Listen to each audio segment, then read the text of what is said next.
if you are a Python developer, stop before pushing your code to GitHub. Make sure you are not uploading secrets or bulky files. For example, .venv. Now, all of my project runs on this environment folder, and before the environment folder was created, my project was around uh, 500 MB or less than that. But after that .venv folder is created, the virtual environment folder, it inflated to 2.5 GB, around 2.5 GB, which means that .venv is a bulky update. And if you want to push it to GitHub, then it will take a lot of time. Also, it includes files that are specific to your system, like your API key and other stuff. So, in generally, we generally don't want to include that in our GitHub. Okay. Now let's see how to ignore that. For that, first you create a new file and you have to name it .gitignore dot gitignore, and it will by default come like a text file like this, although it's .gitignore. And then you can include everything you don't want to be pushed. Like if here I typed venv slash, so any folder by this name will not be added to GitHub. I also have .venv, which means .venv won't be added. Now, if I want other files or stuff not to add, then I'll add .env. If any file by the name .env will not be added, or I can say pycache. I'm sorry, that's underscore pycache. So any folder by the name pycache will not be added. I can also use this .pyc.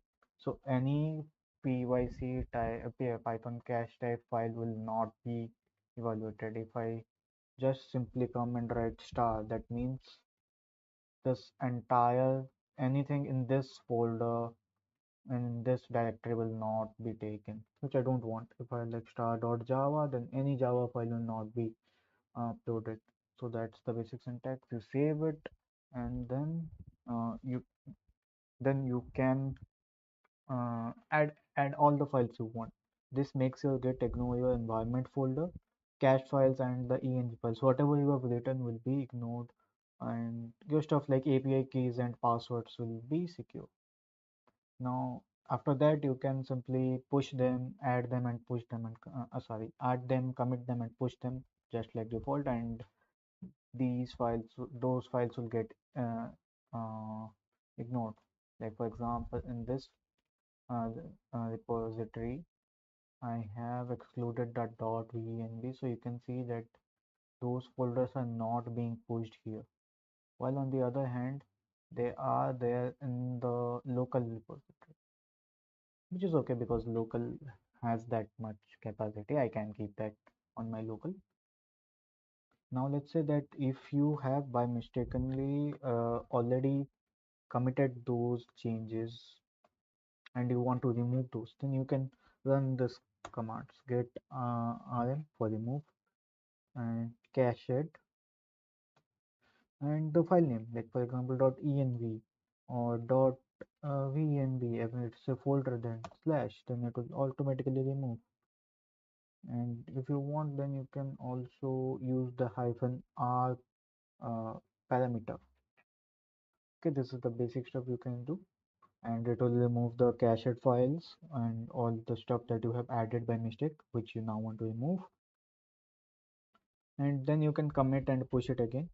Now, optionally, if you want that the GitHub respects your .ignore fully, then you have to run this get rm -r cached. If you run this command, cached dot.